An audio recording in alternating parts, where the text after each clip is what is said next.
ভাবতে পারিনি এবছর আমি পুজো দিতে পারবো, কিন্তু দয়াময়ী কালী মায়ের ইচ্ছায় আমি পূজা দিই আর চোখের কোণে অজান্তেই জল চলে আসে। তার আগে সকলকে জানাই শুভ দীপাবলির অনেক অনেক শুভেচ্ছা। বছরের এই একটা দিনের জন্য আমি অপেক্ষা করি যে মায়ের পুজো দিব, কিন্তু এবছর আমি পুজো দিতে পারবো কি পারবো না এই নিয়ে সকাল থেকে প্রচণ্ড ভয়ে ছিলাম।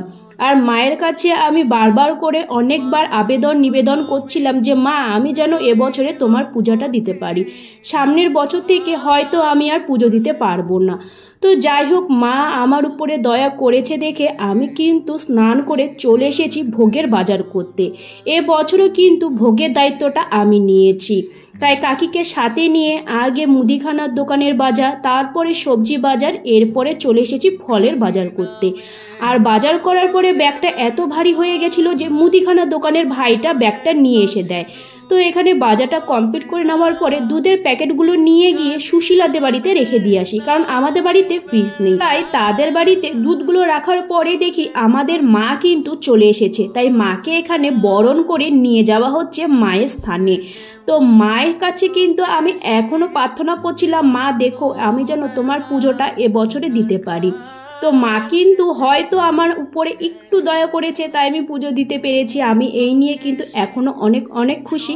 তো মা কিন্তু নিজের স্থানে বসে গেছে, আর আমাদের এখানে ছোট ছোট বুনুরা পুজোর সমস্ত কিছু জোগাড় করছিল। তো সন্ধ্যার মধ্যে সমস্ত কিছু টুকটাক জোগাড় করে রাখা হয়েছে, আর এই হলো আমাদের মন্দিরের ফাইনাল লুক। সমস্ত কিছু কিন্তু আমাদের বুনুরা করেছে। আর এইদিকে আমি যেহেতু ভোগের দায়িত্বটা নিয়েছি, তাই আমাকে বলছিল ভোগটা রান্না করার আগে তুই এখানে একটু পূজাটা করে নে। তাই আমি এখানে কিন্তু পূজাটা করে নিলাম। আর আমার পূজা করার পরে কিন্তু এখানে আমাদের যে ভোগ রান্না করবে দিদি, সে এখানে পূজা করে নিচ্ছিল। আর আমাদের এখানে পাড়ার কাকি, দিদি, বৌদিরা সকলে মিলে কিন্তু ভোগের আয়োজন করছিল। ভোগ রান্না করার জন্য এখানে দিদি কিন্তু আমাদের প্রস্তুত হয়ে গেছে। এরপরে আমি তো বাড়ি চলে আসি, কারণ মন্দিরে তো শুধু থাকলে হবে না, কারণ বাড়িতেও প্রদীপ দিতে হবে।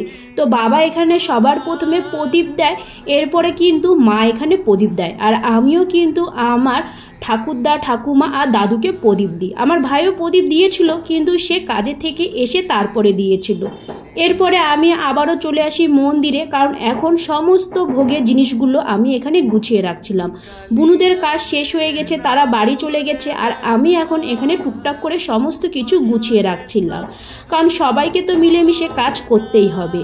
তো এখানে কিন্তু আমি সমস্ত কিছু জোগাড় করছিলাম ভোগের জিনিসগুলো।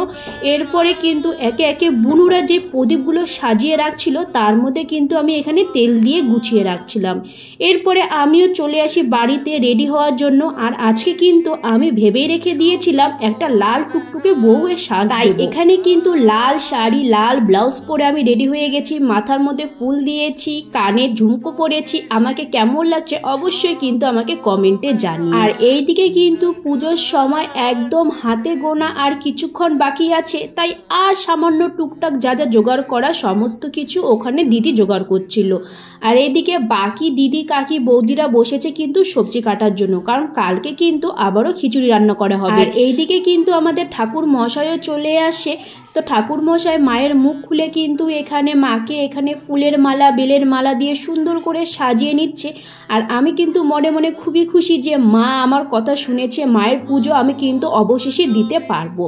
তো যাই হোক, আমরা কিন্তু এখানে মায়ের সাজানো দেখছিলাম। অবশেষে ঠাকুর মশাই কিন্তু ঘট বসিয়ে পূজা শুরু করে। আর পূজা শুরু হতে হতে কিন্তু সেই 2টা বেজেই যায়। আর আমাদের পূজা কিন্তু চলবে প্রায় ভোর পর্যন্ত, মানে 3-4 ঘন্টা তো আমাদের মায়ের পুজো করতে লাগেই। তো মায়ের ঘট বসিয়ে মাকে বরণ করে এখানে কিন্তু পূজা শুরু করে। আর আমরাও কিন্তু বসে গেছি যে যার স্থানে মায়ের পুজো দেওয়ার জন্য। তো এখানে কিন্তু আমি পুজো দিচ্ছিলাম, আর আমাকে দেখে সবাই ভাবছিল আমি যেন ঘুমে ব্যস্ত, তাই এখানে আমাকে সবাই ফোকাস করছিল। যাই হোক, এখানে আজকে দেখতে পাচ্ছ সবাই কিন্তু সাদা লাল শাড়ি পরেছে, শুধু একমাত্র আমি যে লাল শাড়ি পরেছি, কারণ এই দিনের লুকটা আমি বেশ অনেক দিন আগের থেকেই আমি ভাবনা চিন্তা করে রেখে দিয়েছিলাম। যাই হোক, এবছরই হয়তো মায়ের পুজো আমি লাস্ট দিতে পারবো। এরপর মা আমার উপরে দয়া করলে অবশ্যই আমি মায়ের পুজো দিতে পারবো। তো যাই হোক, এই সময় আমার চোখের কোণে অজান্তে জল চলে আসে যে এবছর পর থেকে হয়তো আমি মায়ের পুজো দিতে পারবো না। আমি অন্য জায়গায় চলে যাব। তো যাই হোক, এখানে আমি অবশ্যই কান্না করছিলাম আর কাউকে বুঝতে দিইনি, তো আমার কান্না দেখে সবাই কান্না করতো। আর মায়ের পুজোর দিকে প্রায় সমাপ্তর পথে, তো মাঝ পথে এসে এখানে কিন্তু আমরা 108টা প্রদীপ ধরিয়ে দিই। আর মায়ের পুজো কিন্তু প্রায় শেষের দিকে, তাই এখানে কিন্তু সবাই একদম ঘুমে অস্থির হয়ে যাচ্ছিল, কারণ অনেক রাত হয়ে গেছিলো। তো যাই হোক, মায়ের পুজো দিতে দিতে কিন্তু এখানে আমাদের পুজো প্রায় শেষের পথে চলে এসেছে। আর এইদিকে কিন্তু আমরা অপেক্ষা করছিলাম কখন আমরা অঞ্জলি দিব। তো এখানে মায়ের পুজো দিচ্ছিলাম আর ভাবছিলাম, মা তুমি আমার উপর দয়া করো। আর তারপরে কিন্তু এখানে যজ্ঞ শুরু হয়ে যায়, যজ্ঞর পরে কিন্তু আমাদের অঞ্জলি হবে, তাই এখানে আমরা সবাই মিলে কিন্তু যজ্ঞ দেখছিলাম। আর যজ্ঞের আগুনটাও কিন্তু সুন্দরভাবে ধরছিল। তো এখানে যজ্ঞ শেষে আমার দাদা কিন্তু কলা আর পান দিয়ে কিন্তু যজ্ঞটা সম্পূর্ণ করে। এরপরে কিন্তু আমরা অঞ্জলি দিই সবাই মিলে। আর এখানে অঞ্জলি দেওয়ার পরে কিন্তু আমাদের পূজা শেষ হতে হতে প্রায় ভোর হয়ে যায়। আর পুজো শেষ হওয়ার পরে আমরা ভোগের প্রসাদ খেয়ে উপোস ভাঙি। তো আজকের ভিডিওটি এতটুকুই, ভালো লাগলে অবশ্যই কিন্তু আমার পাশে থেকো।